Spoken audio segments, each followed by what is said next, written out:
Good afternoon and welcome to today's Adweek webinar on measuring omnichannel success, where we'll be getting a sneak peek at a new study commissioned by Neustar and done by Forrester Research on the Omni-channel Maturity Model.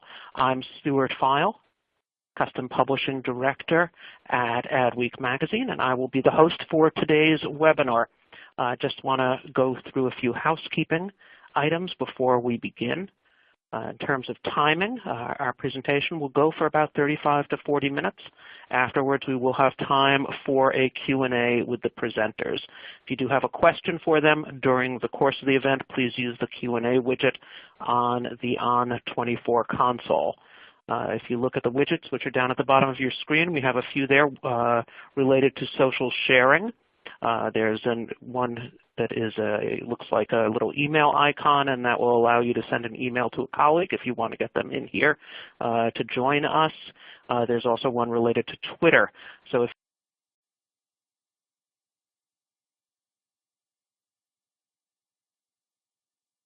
you are tweeting this, we are using the hashtag AdweekNewstar for this, and that will show up on the Twitter feed as well.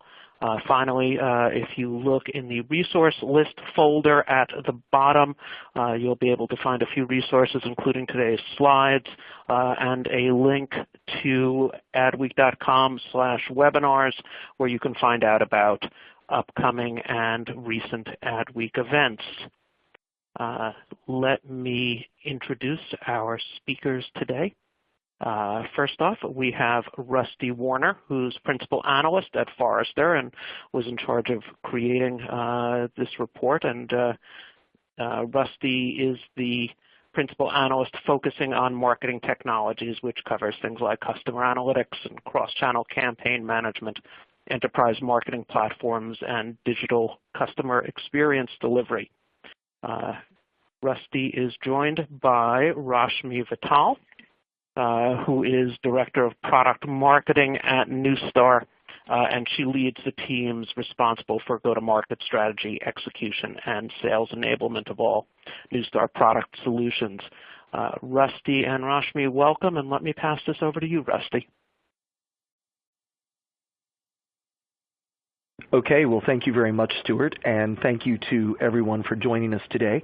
In our webinar today, we're going to look at omni-channel marketing first. We're going to take a look at what's happening in the world and specifically which industry sectors are leading the way and which ones still have some work to do. And that's really going to set the stage for the webinar.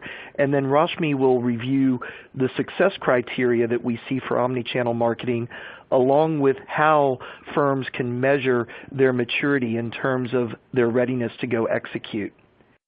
We'll then give you a preview of the survey that Stuart mentioned. We're doing that survey right now, and the results of that will enable us to develop a maturity model for omni-channel marketing.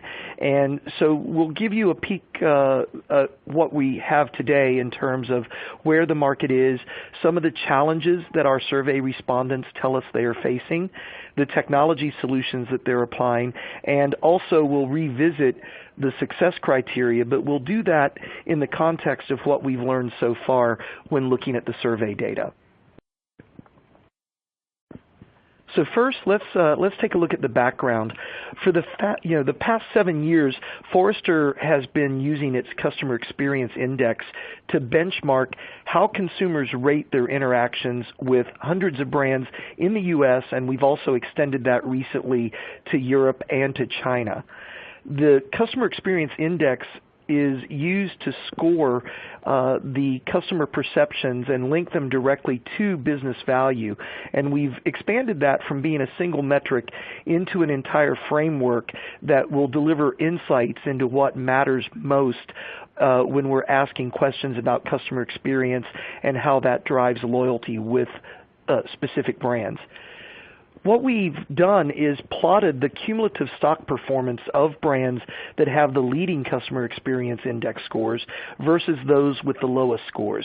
And not surprisingly, there's a dramatic difference, with the leaders showing 43% growth in their stock over a 6-year period, and the laggards actually showing declining stock values. But interestingly, when we compare our leaders in customer experience measured by the index to what we see with the S&P 500, we see that those leaders in customer experience also outperform the S&P 500 by a factor of nearly 3x. So we see omni-channel marketing as a key driver for that customer experience delivery. Of course, it does represent some challenges to organizations.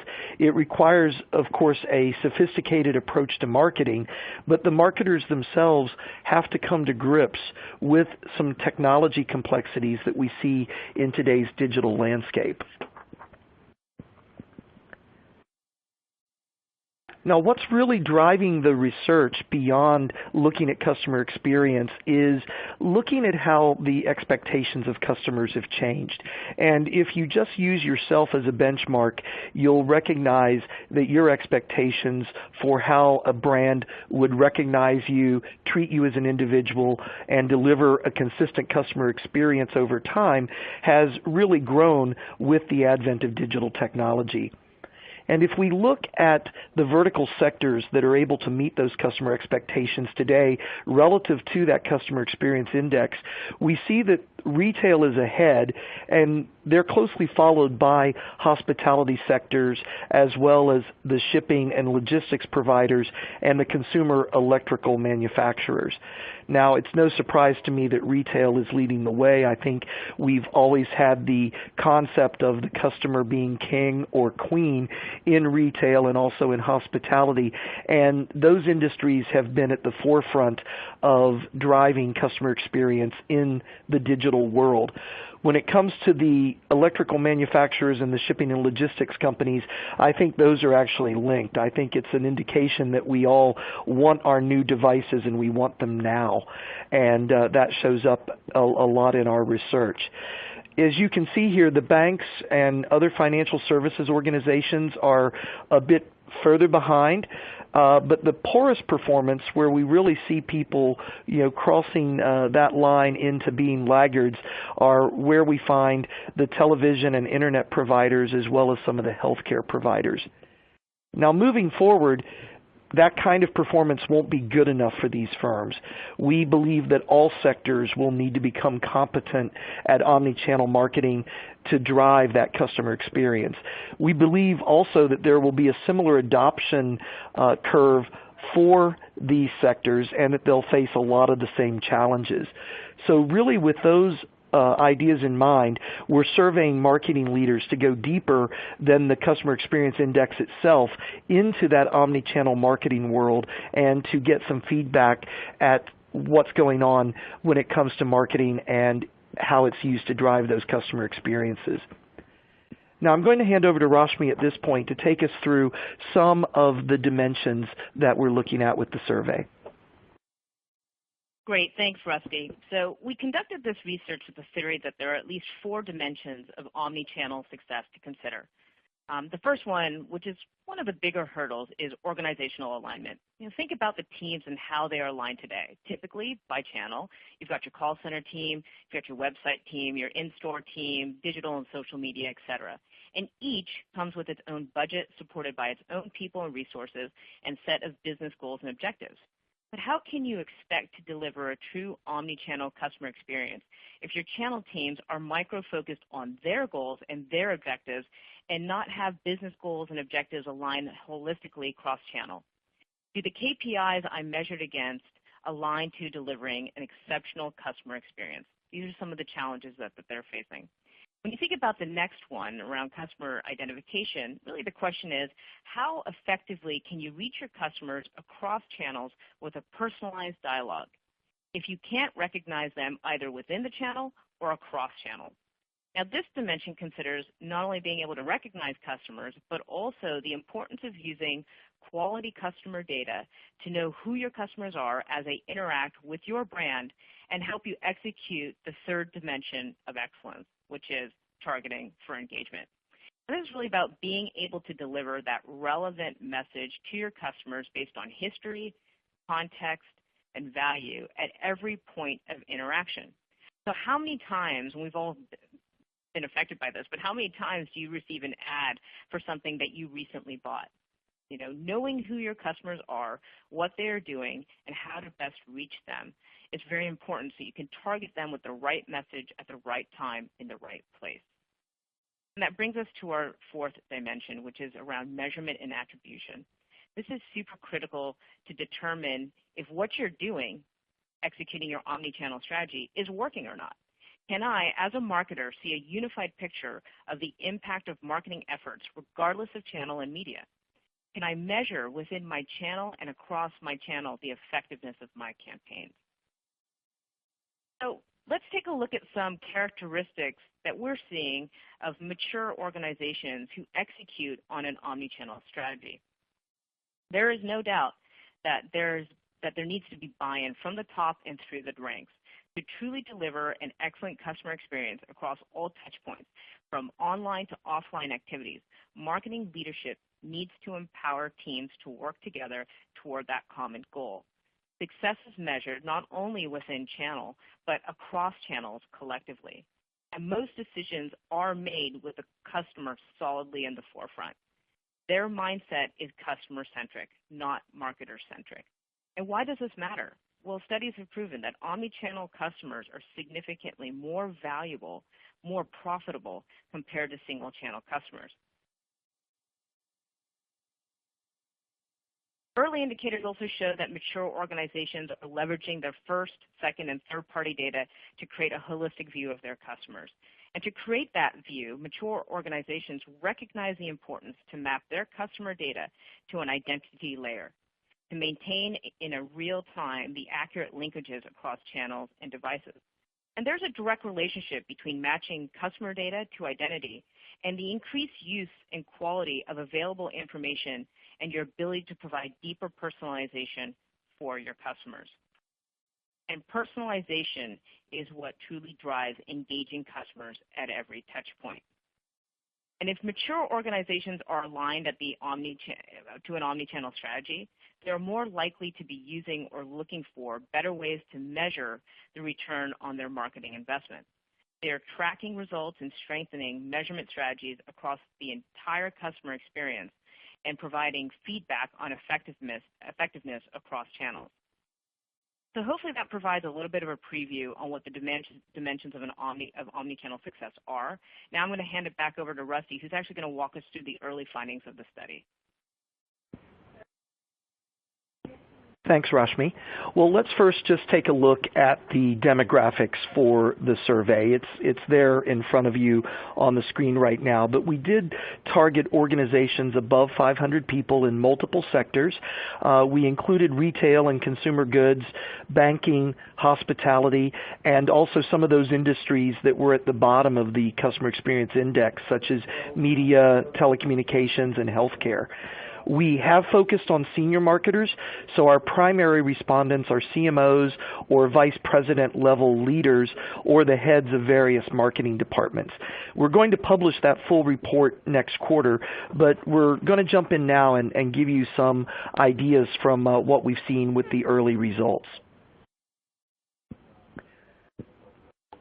So before we review the challenges in the technology and those success enablers, we're going to take a look first at where marketers are today. For the firms that have already embraced or are beginning to adopt omni-channel, the results have been very positive. When we asked our survey respondents if they saw a high or an extremely high impact across various dimensions of their business, 67% of them told us that they did see a high impact or extremely high impact on online sales, and 60% told us the same thing for profitability. So the top line and the bottom line figures are impressive, and 56% also told us that there was a high impact on customer satisfaction. And at the same time, we saw that more than half of them were looking at an added benefit, which was being able to decrease their costs. As we'll see a bit later in the presentation, when we get to some of the measurement aspects, the marketers are struggling with quantifying some of these metrics.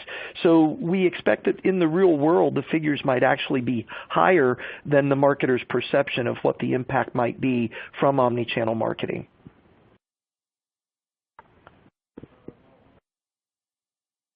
We're assessing the maturity of our respondents based on their detailed responses, but we've also asked them to self-assess and provide the level of maturity where they think they currently sit based on omni-channel marketing. And just over 1/3 of the respondents said they have been doing omni-channel for long enough that they consider themselves to be mature. Nearly half, though, admitted that they're still in transition, and 16% are only just beginning to plan their omni-channel strategies. So we felt that a lot of people are in that middle bucket. About 2/3 of people are either planning or are transitioning to omni-channel marketing, and only a few, a total of 7%, told us that they're not planning or they're not interested in omni-channel. So it does seem to be on everybody's radar. One of the interesting points that we saw, that even though nearly 2/3 said that they are in those early stages, more than 3/4 believe that they're ahead of their competition. So that might be true given that the majority are all in the same boat, but I think it means that the confidence levels are actually exceeding the ability to deliver when it comes to omni-channel. And more generally speaking, if that perception did turn out to be true and that the people we surveyed are ahead of their competitors, then there's a lot of firms who are really still a long way behind, and they're back at those planning phases of omni-channel marketing. When we questioned the senior marketers about what they needed to do to realize their objectives, the top answer was to unify the company vision. And that translates directly into executive level buy-in, which we see as a prerequisite for making the appropriate omni-channel investments. The next big challenge revolves around data. First of all, collecting data from customer touchpoints is a challenge, and then unifying it to create that holistic customer view is also problematic for most of these organizations. And that includes both first-party and third-party data sets. Yeah, and Rusty, this is really interesting because this is one of those things when you think about data is a key challenge. I mean, it really is. When you think about leveraging first-party data, it's important to understand who your customers are so that you could do things. Who are your best customers? What are the best processes that look like my best customers? But the problem is customer data here gets stale.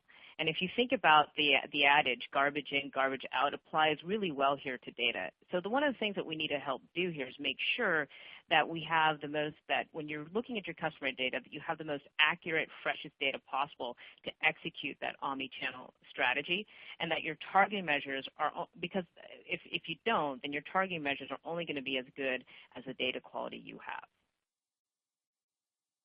Absolutely, very good points, and as we'll see later when we get to the technology section, some of the tools people are using are really focused on a more historical view, not a current view and not a forward-looking view based on what those data points and insights might be telling them. What we also saw beyond the data is then how do you use it? How do you actually deliver that customer experience? And the marketers recognize the need to organize, or in some cases reorganize, their business models to focus on the customer needs as opposed to their go-to-market channel strategies. They also see a common goal in engaging with customers on a more one-to-one basis, which I think hinges on that data point again for being able to collect and leverage that data so that you've got the holistic view. And of course, one of the key enablers to all of the requirements we see here is the effective measurement. And that is an area where even though it shows up as one of the lower percentages on this particular chart as a barrier to realizing their goals, we do see that most of the marketers are relatively immature in terms of the technologies they're using to measure. When we asked about what you would want to accomplish if you implemented omni-channel marketing, increasing revenue was the #1 goal, and in this case that's reflected as customer acquisition or acquiring new customers. This was the top response among all the marketers. It tied in with building customer relationships for the most votes as the top goal among the people that we interviewed, and acquiring new customers was actually the #2 choice for the biggest number of people, because we did ask them to identify your top, your second, and your third reason for implementing omni-channel marketing. When we dig a little deeper into this particular area, we find that the marketers who self-identified as more mature are more likely to select acquisition as their second or third choice. Their top choices are more aligned with long-term goals, such as the customer relationships, lifetime value, building loyalty, or even some of their strategic internal goals, like improving the return on marketing investment or making sure that they're innovating in terms of meeting customer expectations for that customer experience delivery across channel. So we did see some differences between the more mature marketers in this particular question that we asked.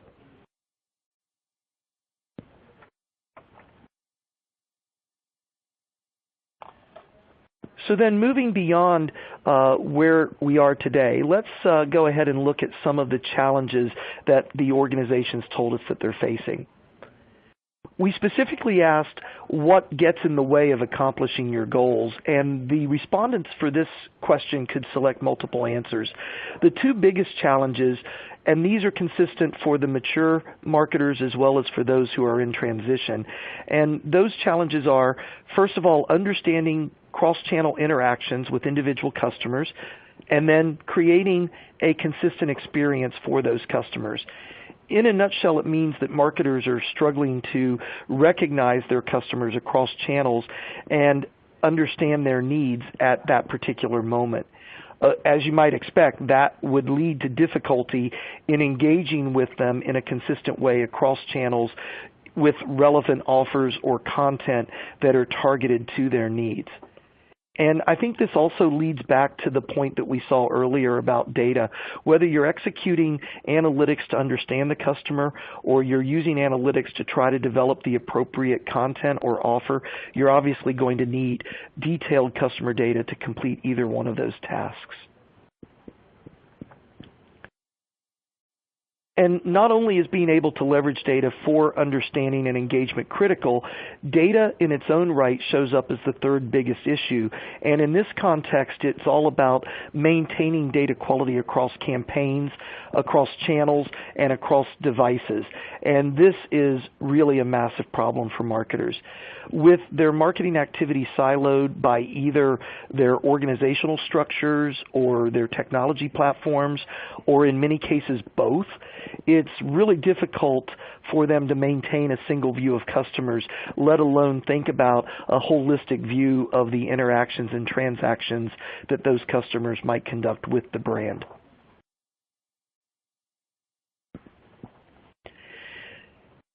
We saw further evidence of that underlying data challenge when we asked the respondents to characterize their current environments.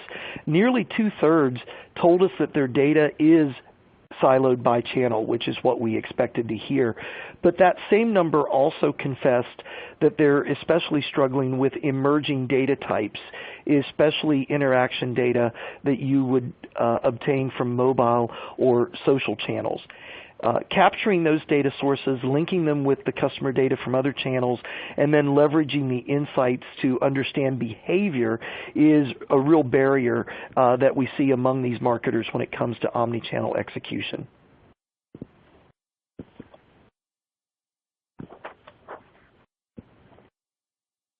So with that, let's take a look at the technology that the marketers are applying to some of these challenges that they have in order to solve their problems and to execute the omni-channel vision. So when we looked at the tools that are being used, we found some very revealing answers to our questions about the technology. If you're out there and you're using Excel to manage your marketing activities, you can at least rest assured that you're not alone. Spreadsheets ended up being the #1 tool employed by most of the marketers in our survey. We then find that the most common tools are channel specific. Things like email or web analytics or social listening, or perhaps infrastructure components like content management or cross-channel campaign management or marketing performance tools. When we compare those responses across all marketers to just the ones that self-identified as more mature, we see some differences. We see that those more mature marketers are likely to be using advanced tools like predictive analytics, attribution measurement, and marketing mix modeling. These are also the marketers that are more focused on customer recognition and interaction management so that they can deliver those experiences across channels and do that to meet the customer expectations. We also found that those more mature marketers are the ones that have integrated or are beginning to integrate the advertising technologies. Things like their data management or their demand-side platforms are now starting to show up in the marketing ecosystem and get the attention from the marketers who are executing those direct marketing campaigns, as well as the ones that are focused more on the ad and the media content. I think what that boils down to is that the more mature marketers know that if they're going to deliver the ultimate customer experiences, they really have to leverage not only that first-party data on the marketing side, but the third-party data from the ad tech side, and that together that will help them be more precise in the way they target and in the way they deliver experiences across those different channels and those different devices.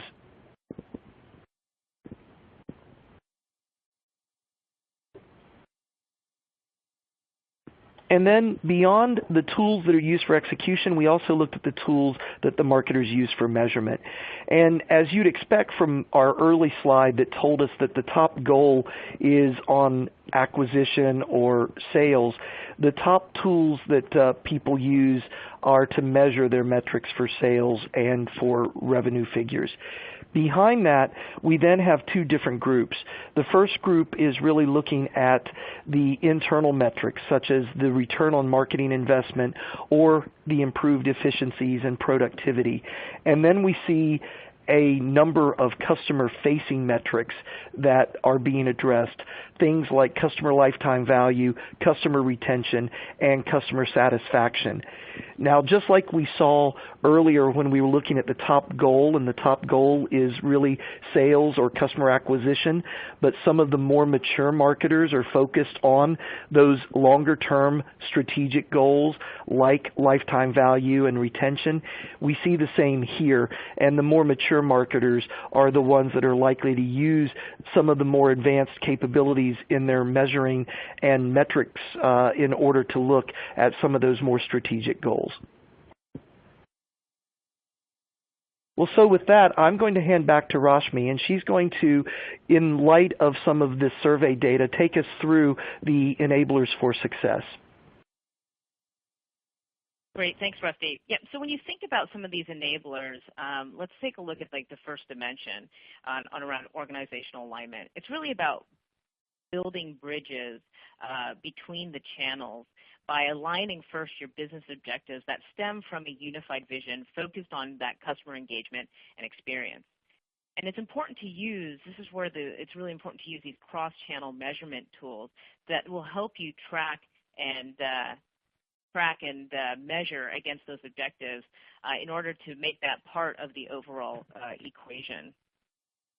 And when you think about customer interaction, some of the enablers there is really looking at linking interactions with customer data. I talked about this a little bit before, and Rusty reinforced it here in the presentation, but think about it. Your customer data is gold, and you need to be able to mine it by combining it with an authoritative data set to help you find your best customers and those who could become your best customers.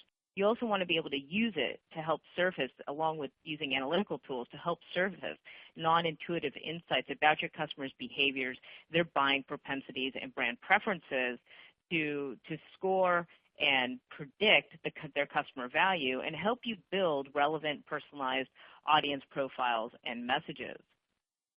And you think about it from what that means from understanding who your customers are, then you apply those tenets, right, to your data. And when your data is linked to an identity layer, you can go nuts to be able to build custom audiences using demographic, geographic, psychographic, behavioral, purchase habits, brand affinities, you name it, right, that have the attributes and precision and scale you need. And you can perform custom target analysis to test and optimize, aligning those to your campaign objectives. And to deliver a consistent personalized message across all touch points, you need to be able to track that engagement across channels. So when let's say, the frequent omni-channel shopper, millennial mom Jennifer, calls into your call center, you know she is one of your top high-value customers during that call, and then be able to later remarket to Jennifer with a personalized message that is relevant to her engagement and interest level, and be able to track her journey. And what we're seeing in terms of enablers for measurement and attribution is really about being able to see how can we get, or how can we better understand the return on our marketing investment. And in this case, you have to focus on many things, but one of the things that's been clear is the cross-device experience measured and unified across the board? Are we using attribution models that help gauge what our marketing impact are? And are we able to close the loop between those online activities and those offline results? Ultimately, the goal is to improve the holistic experience, which is tracked, measured, and optimized. So I know we kind of covered a lot, but I hope that the 4 dimensions provides a bit of insight into how you can start thinking for yourself about the omni-channel maturity in your own company. And there's some key takeaways that we have that we're finding from this study. And as you move forward, I think marketers are definitely seeing the value in omni-channel strategies, but many are still in a transition state. And while there are great examples of customers executing omni-channel strategies, and these are emerging, there's still a lot to learn and to evaluate.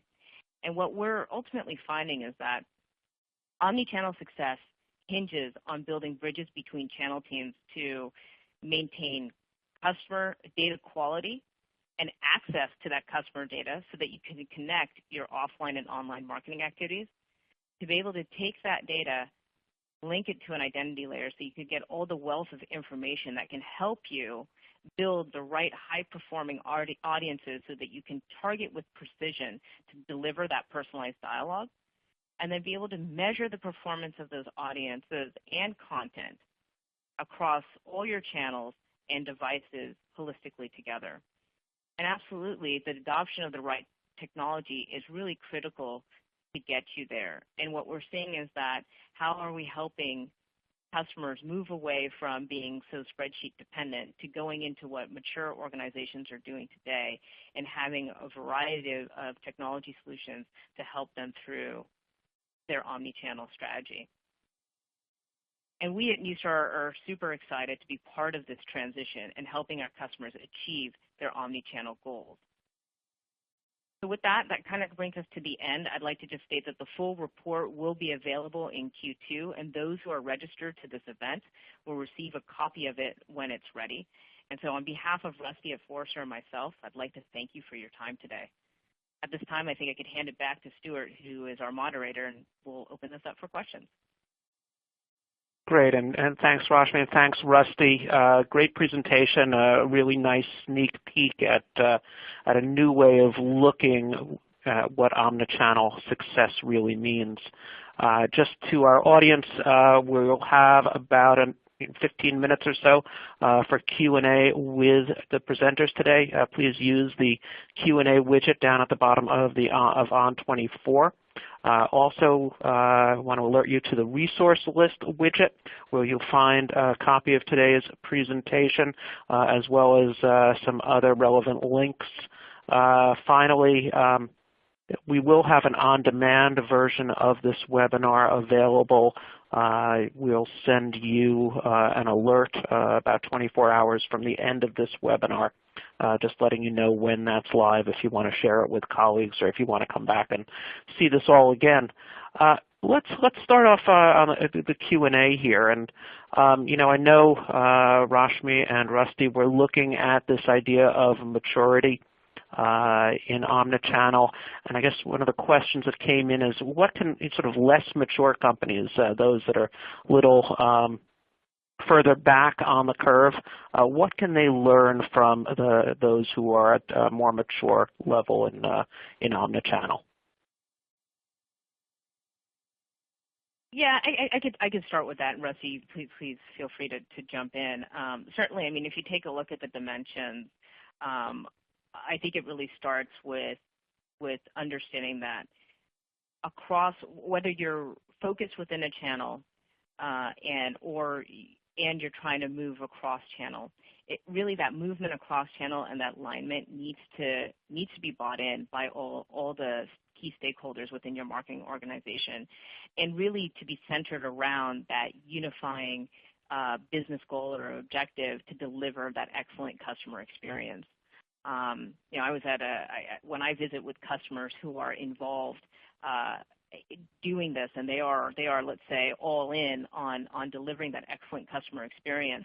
They really, half of their job is really even being able to try to break down those silos and make sure that collectively the business goals that they're looking to attain are fundamentally relevant or applied across the various channel teams. And so it isn't just independent parts trying to come together, but it's in unison. The organizations are saying, we know we need to deliver on this. What's our part in being able to do so? I think then on the other hand is really taking a look at what are the various types of marketing technologies that you're using today to help you bridge that offline, all your offline data and your offline activities with your online activities, and then making sure that the insights that you're gaining from that are being applied to improve not only within that channel experience, but a connected channel experience. So these are just a couple of things that we're seeing that marketing organizations who are thinking about or transitioning to an omni-channel can learn from more mature organizations. Great. We've gotten a couple of questions related to this, and Rusty, maybe you want to also chirp in on this one. And that it looks like, as they're going through the research, that a lot of the industries that were cited are mostly B2C companies. And I guess the question was, what can B2B do for an omni-channel approach, and how does sort of the B2B model, different sort of based on some of the, lead gen metrics and some of the other things when it comes to looking at cross-channel or omni-channel maturity? Well, I think what we're seeing is B2C is learning from B2B and vice versa. I like to quote something that a friend of mine who worked at Cisco years ago told me, which is, even though we sell to organizations or in some cases countries, we market to individuals. And that whole approach of learning from B2C so that your B2B efforts are focused on delivering an experience for individuals and taking forward the relationship with those individuals and understanding how they fit into the decision-making process is key. And that is then what I think B2C is starting to pick up from the B2B world. The whole notion that it is a process, that it is a sales cycle that people go through as individuals, a purchase cycle like companies do, and that you can be involved in that life cycle and provide influence and content along the way. And so in a way, it's what the B2B folks would think of as lead to revenue management or lead nurturing, or just trying to put those leads forward in a sales process. And I think the B2C folks are picking up on some of that and applying that idea that it is a life cycle and that you need to be involved with the appropriate offer at the appropriate time in order to keep that cycle moving forward.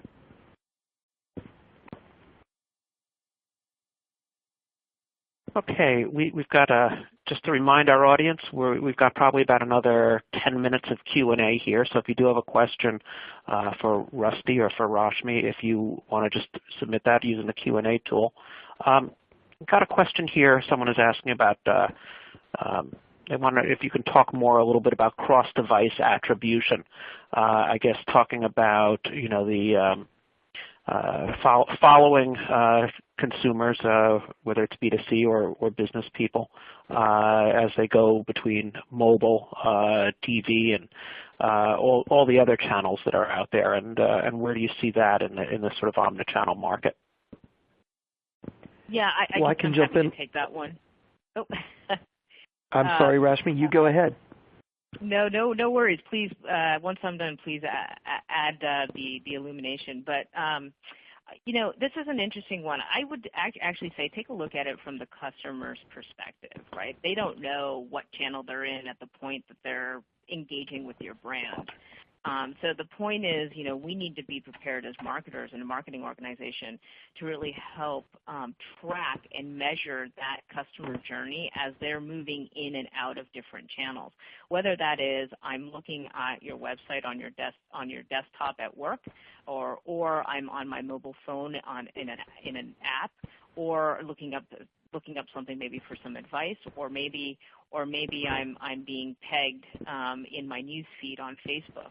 And these are different channels through different mediums that we need to be able to track. And yes, it does go from traditional media all the way to digital media and in between. So being able to do cross-device, and I'd say maybe more attribution modeling, is core for an omni-channel strategy to be successful. And I would absolutely agree. What I was going to add is just like we see B2C and B2B learning from each other, I think that attribution is an area where the marketing technology side of the industry is learning a great deal from the advertising technology side of the industry. I think because the business models and the financial models themselves in the ad tech world have been built around measuring and attributing to the appropriate device and appropriate channel, that it's a lot more mature than what we see on the marketing side of the house. And I think that's an area where we're going to see the more mature marketers as they bring together the advertising platforms and the marketing platforms, that they'll be able to apply some of that attribution and the techniques that we have on the advertising side to their more direct marketing-oriented activities.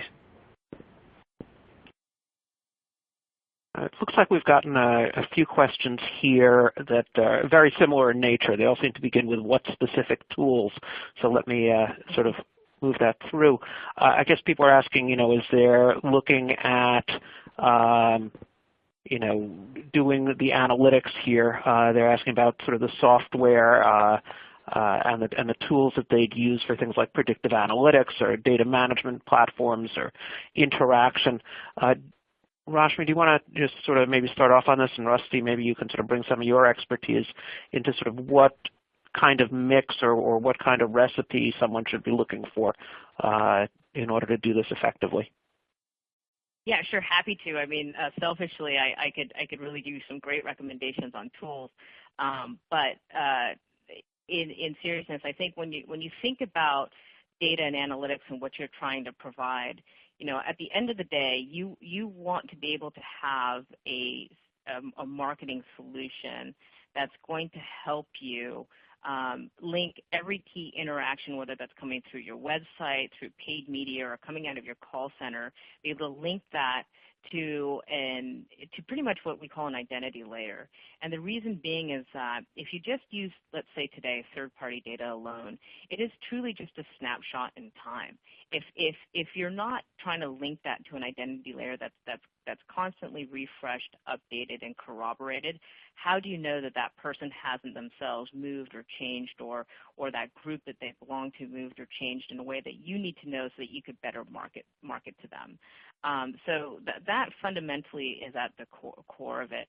But a lot of things that when we talk to our customers, that we hear them, what they want to do is, they absolutely want to take advantage of their own data, their first-party data. They want to be able to marry that with third-party data. So the first-party data gets them that precision. That third-party data gets them that scale, and then they can use that to then build high-performing audiences. And in order to do that, that takes a combination of looking historically at the past at your data, so using analytics to do that, and then being able to determine how might they act in the future, and that's using predictive analytics to help you do that. And that should be part of your audience building or market analytics and segmentation tool that you want to use to kind of carry that forward. And when you have those audiences, the next thing is, how do we then be able to syndicate those out across your ecosystem?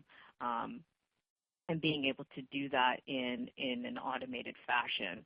And then as those campaigns are out and running, how are you able to then measure and monitor the effectiveness of that? And this is where, the ideas of, when you hear things from DMPs and analytics and et cetera, this is where you're really talking about, are we bringing all that data in? Are we able to analyze it?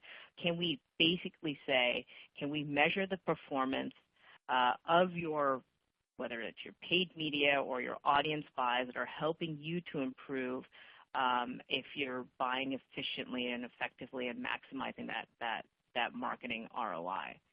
So that's just obviously Neustar provides a suite, an integrated marketing suite that allows you to take each stepwise approach as you're working through trying to build from onboarding your data to be able to then build your custom audiences, to be able to go ahead and syndicate that out, and then obviously measure and monitor that for the performance of your campaigns and media. And if I added to that, all I would say is that I think what Rashmi laid out is the right order. It's figuring out what you need to do, and then evaluating the tools that will get you there. And of course, there are multiple tools in the marketing ecosystem, and I think what's important is to build the appropriate ecosystem that works for you. And in most cases, that will mean that you don't invest in a full stack from one vendor. I think that there are going to be some core pieces of technology that might come from a particular vendor, and it's great to have those kind of strategic relationships with a vendor, but there will always be some aspects of the ecosystem where you're going to want to look for best-of-breed technologies to augment and to make sure that you've got full coverage for what you need to accomplish. And of course, again, keep in mind what it is you need to do, then look at the tools that will help you get there and how they would fit in and integrate into that ecosystem. I think we've got time for just one more question. So let me send this one out to the two of you. Someone is asking here, data quality across different data types is a problem for all marketers. What have mature marketers done to improve the inconsistent quality in their data stream? And are there any best practices that have emerged from this study related to data quality? Rusty, you want to start off on that one? Sure, I can jump in on that one. Well, as we saw in the study, and it showed up in a number of instances, the data issue, whether it's data quality, whether it's collecting data, whether it's linking across channels, all of that remains the biggest challenge out there.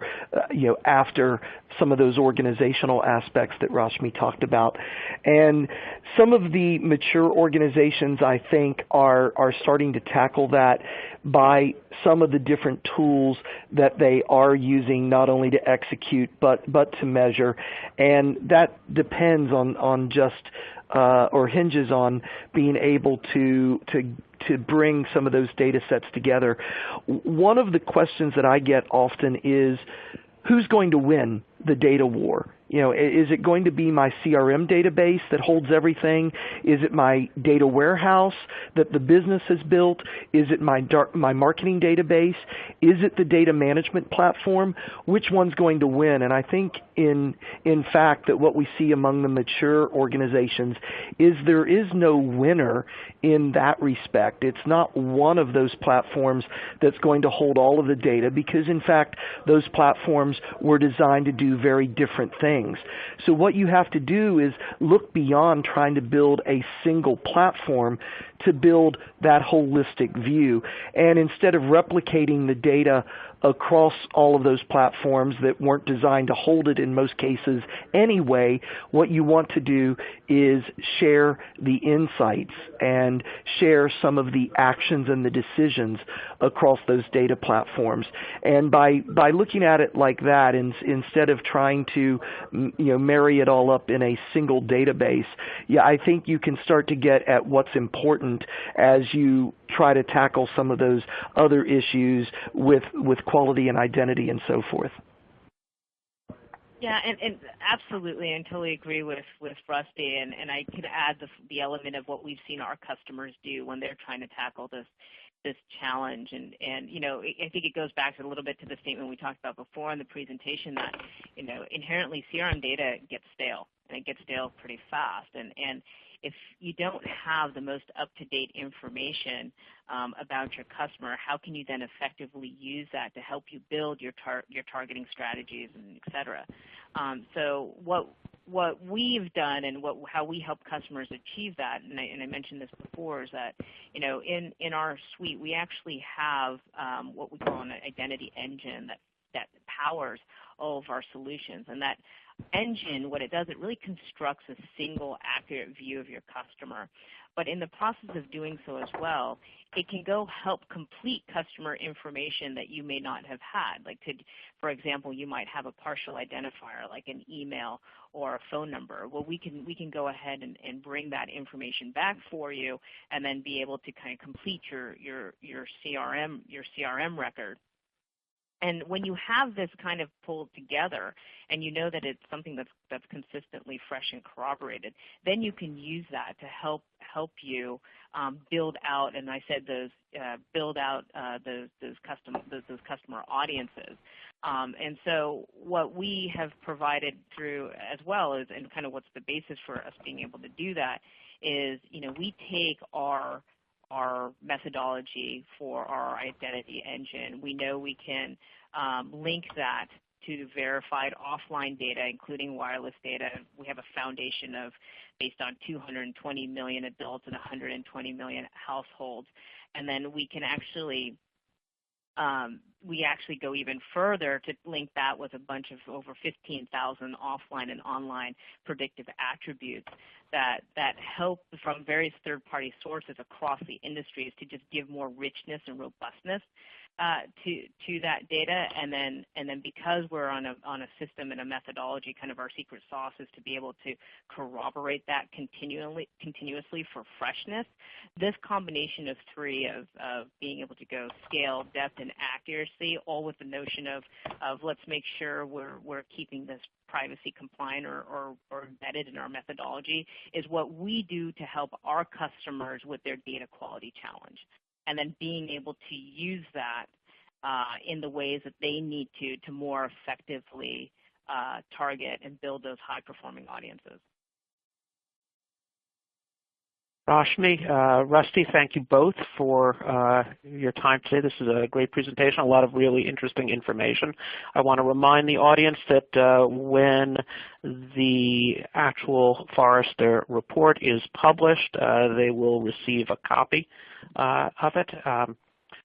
Also, if they do want to look at the slides, to please look at the resource list folder in your platform. Finally, I want to invite everyone to www.adweek.com/webinars to take a look at all of our upcoming and past webinars, including those that are available on demand, as this one will be in about 24 hours. Again, Rashmi and Rusty, thank you today, and to our audience, thank you for taking time out of your busy day. Bye now.